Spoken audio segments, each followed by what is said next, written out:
Joined by Grant Savoury. Grant, thanks very much for coming on, mate. How you doing? I'm good. I'm good. We'll start off with a quick fire. Get you under a bit of pressure early on. Right, okay. Your favourite holiday destination? Oh, that's a hard question. I mean, I didn't get on holiday this year, but I think last year I went to Tenerife and Ibiza, and I did enjoy Ibiza. I think there's probably mixed opinions about Ibiza, but it's probably not maybe the best answer to give. But I'd probably have to say that is the best holiday I've been on so far. Your favourite cheat meal? Favorite cheat meal. Oof. Um. Oh, see, there's a few. Um. You know what? This might be a bit of a different one, but see, a Five Guys, like, I know how bad it is for me, but see, I just love a Five Guys. I might have to say that, What's your order? it's quite plain, it's just a cheeseburger and chips. No I mean, the toppings. regular one, huh? No toppings. Nah, none. Nah, it's not the worst to be fair. I know it's quite simple but effective.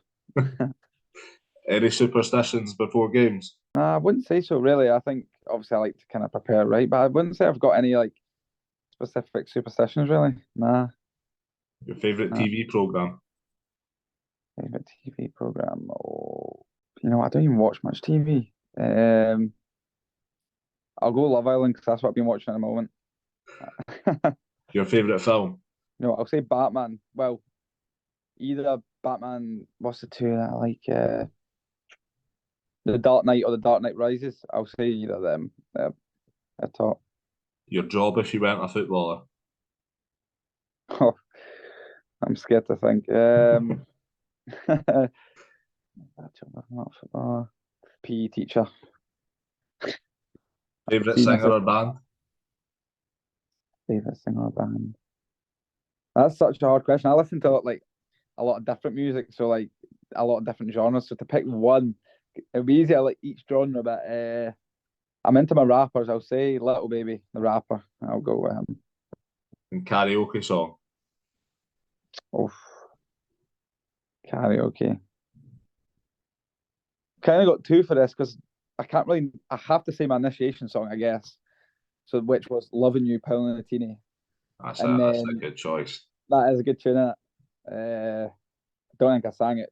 Don't think I did that justice when I sang it, but and then "Snap Out of It," Arctic Monkeys. That's a good one. I like that one as well. So we'll get into it, mate. What would you say your early football memories are? Early football memories, I'd probably say. So I used to play just for my local team. So I stayed in Dunblane. Dunblane Soccer Club. It was my first ever team. Uh, Playing was probably the earliest. Uh, yeah, used to love it though. Loved it. And when did you get picked up by Celtic? I think I got picked up by Celtic when I was 10. I think, which would have been 2010. Was when I got picked up. And what sort of grounding is it coming through at a club like Celtic? No, I think it was really good. I think in different aspects. I think they're kind of keen on like making like kind of good people as well as like obviously getting better at football. But no, it was brilliant and I enjoyed it. I think I was there for 10 years, but it was I think it was really good for me. Definitely, I think especially the football side of it. What would you say you learnt most when coming through there? I mean, it's quite cliche, obviously. Working hard to get you where you want to go. I guess. Like I think when you look at any of the kind of if you're ever up with the first team, you just see like how hard they work each session without fail. So I think seeing that as a young boy is kind of gonna rub off on you a little bit. So I'd say that.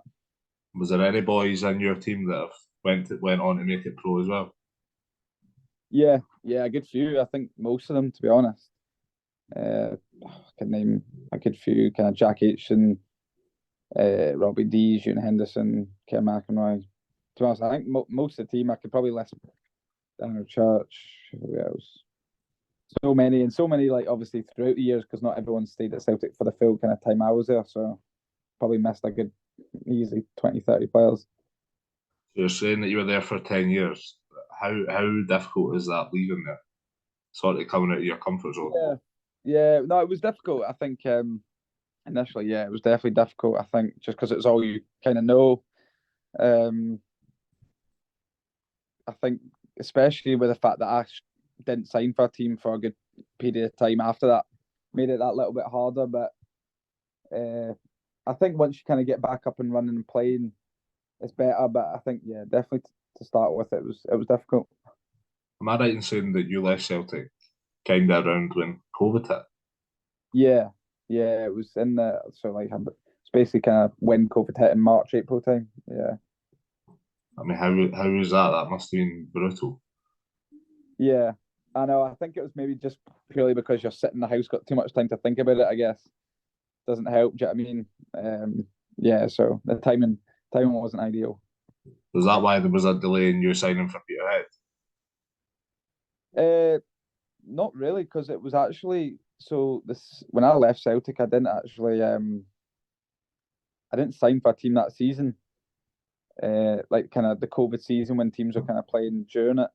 Uh, just purely because of injury, really. I think I was in so pre-season I was in training like obviously the season after I was in training with Morton for a good few months.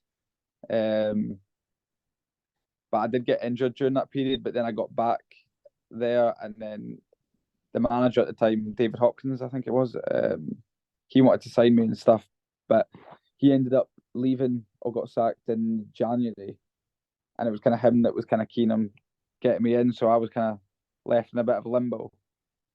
And I don't know if, like, in terms of money, they were kind of in the best position either. So I ended up not kind of signing after a good few months there, and then went into Queen of the South to train, just trialing, and then dislocated my shoulder on the first day, which was just like Couldn't they at write the it, man? time like, everything was going against me. And then yeah, and then I think it was the following season I signed for Peterhead. I actually was injured that pre-season as well and signed for Peterhead in October. So it was just, and to be honest, like since then I've not. Well, I guess I've done my ACL now, but since then I've actually been because that Peterhead season and most of the, if not all, the Queens Park season, I was injury free. So it's just the worst timing for all those injuries, I guess. And going for the glamour at Celtic to Peterhead, that must have been some culture shock for you, man. Yeah, it definitely was, but I think it was good for me. It was definitely good for me. I think because you get given everything from a young age, really, at Celtic. So to kind of go even part time, and you don't obviously. It's not exactly. I mean, the facilities are good, but they're not obviously anywhere near as kind of good as Celtics and stuff. Definitely a culture shock, but I do think it was good for me, 100%. How important would you say it is for young players to go out and play men's football? Massive, massive. I think maybe my one only kind of regret was maybe not was to go and play men's football earlier. I think because I just think obviously I understand like you're learning the kind of different stuff if you stay in the academy and stuff. But I think if you're able to go get the opportunity anyway to go and loan to a men's team, I think anyway the younger the better. I just think I think there is a big gulf definitely. Am I right in saying that you would have been there at the time when Jim McInally was kind of maybe no handing the reins over to Cy Ferry, but Mm-hmm. would that be a fair statement? Yeah, I think yeah he was definitely kind of coming to the end. I think obviously for Jim, I think he left at the end of that season. Um, or was it the start of the next following season? I think it might have been, but yeah, it was. You could kind of tell that it was kind of coming to an end. But Jim was brilliant with me. I can't really speak highly enough. He was helped me obviously get back on my feet in terms of my footballing career, and was just what I needed really at the time. And what was Cy like to be with? Because he always seemed like again kind of coach or manager that kind of suited you. Always want to get Yeah, the blood in. yeah, 100%. I think because that kind of Peterhead team was a good team at the time, and between Jim and Cy, they wanted us to kind of look to play. It wasn't really we weren't really playing too many high balls, and at the time I was kind of playing more as a number eight. Obviously now I'm more of a kind of number 10, but at the time at Peterhead I was more of an eight, and it suited me kind of like dropping deep and getting off the defence and recycling it and kind of playing good football. And I think, yeah, between the two of them, it was really good for me. What kind of platform did Peterhead give you to go and express yourself? Yeah, I think that was kind of that was the best thing about Peterhead. It kind of gave me that platform, and I think if I was to have gone to another team, I think in terms of like the way Peterhead were playing at the time, and even the teams I was kind of training at, I felt like they were able to like obviously get the ball to my feet and stuff, and which I kind of feel like I can show if I'm getting the ball to my feet. So I think the platform was just kind of what I needed really, and obviously it worked out with kind of Queen's Park coming in for me the following season. When did you first hear of that interest? Um, it was well, I'd say it's late. It wasn't really too late on, but it was obviously after the season finished. I had a couple like kind of 2-3 teams interested at the time, and then they came a bit later. So I was kind of set on signing with a couple other teams at the time, and then when I heard Queen's Park and the fact that it'd been promoted and everything that was going on, it was kind of really a no brainer. And And what was Owen kind of got Coyle like for the you? deal. And,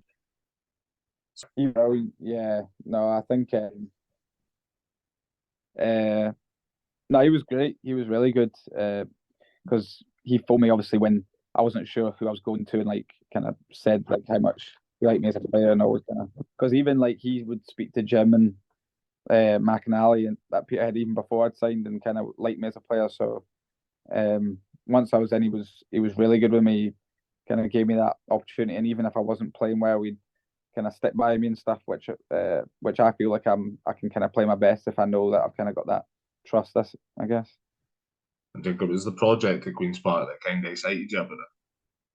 Yeah, yeah, no, definitely. I think the project and similar to the fact that they would like to kind of play football and Owen Coyle like me as a player, I think it just kind of suited me perfectly, really.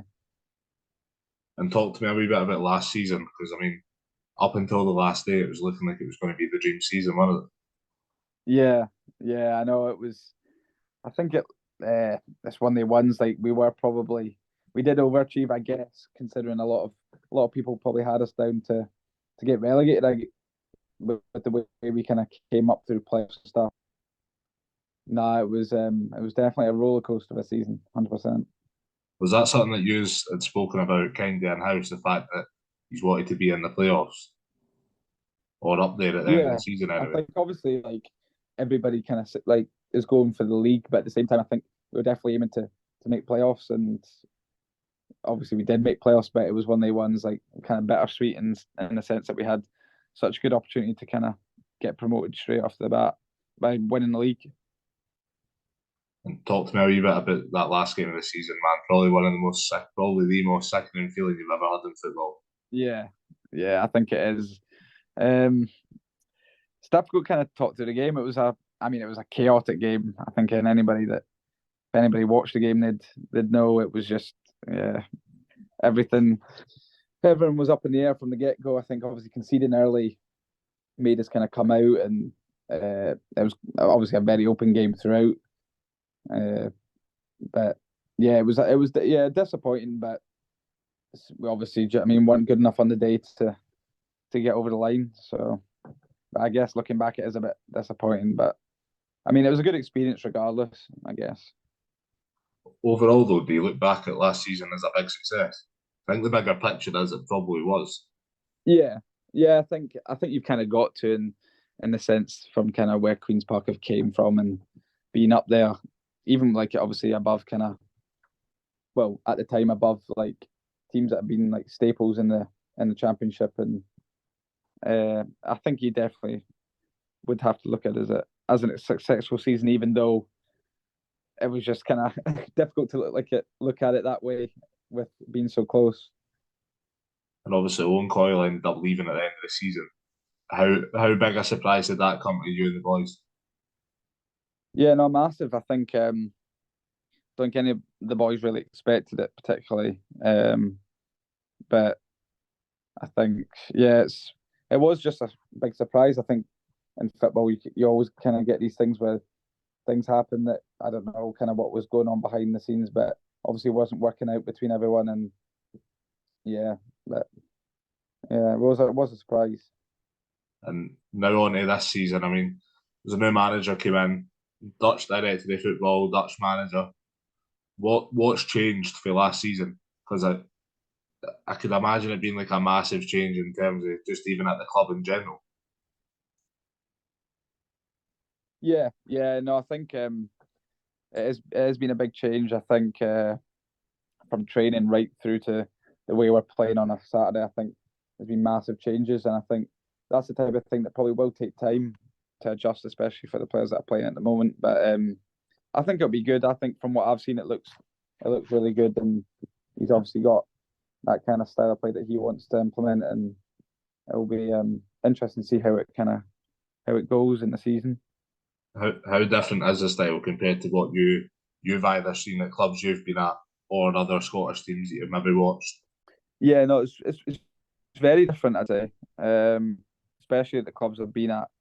Uh, Obviously, kind of very structured and stuff, and keen on kind of playing out the back and different things like that, which will be interesting because obviously there's that kind of stigma around playing out the back, and it's kind of a love hate kind of thing with a lot of fans. But personally, I like it, and but at the same time, it does have to work because nobody wants to be playing games and getting beat. So um, yeah, it'll be interesting to see how it goes. And just back onto Queen's Park as a club, like I personally think I said this to you previously, I kind of think there's like a sort of false idea that they've just kind of ploughed money into it aimlessly type thing. But I think a lot of it's been invested into the actual club in general, and obviously, like you were saying, the academies and stuff like that. Yeah, yeah, no, definitely. I think they've definitely invested a lot into the academy, and well, last season anyway, there wasn't really loads of money spent, I guess, on players. There was obviously kind of players brought in on a free, and then there was a good few loan players, and then the majority were kind of there the season before. So I think, yeah, I think a lot of people do kind of think that Queens just chuck man in it, but personally, I don't think really that is the case. But they have definitely obviously invested into like the stadium and uh, the academy, but yeah, not really.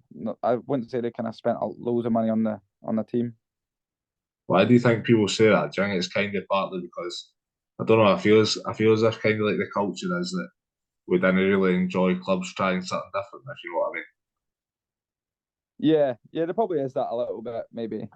Um, that might be the reason why, but I'm not entirely sure. I guess fans from other teams, like the same with Queens Park fans, all fans will have a go at the rival team, so I guess that's kind of expected a little bit. And just for the Queens Park fans, give us a wee update on how your injury's coming along and the rehab of that. Uh, no, the rehab's it's coming along. Yeah, I think it's um it's obviously gonna take a good while from now, but yeah, no, it's been kind of plain sailing so far. Touch wood, but nah, it's been all right. It's been okay. And what sort of time scale is on it? I'm probably looking about February March time until I'm back playing. I think just with that's kind of the right amount of time to kind of stop like me doing it again. I guess it's like if I was to kind of come back any earlier, I think the chance of me redoing it a lot higher. So um, yeah, I'm probably looking about February March. Well, wish you all the best with the recovery, mate. Thanks very much for coming on. I appreciate it. Nah, no worries at all. Thanks for having me.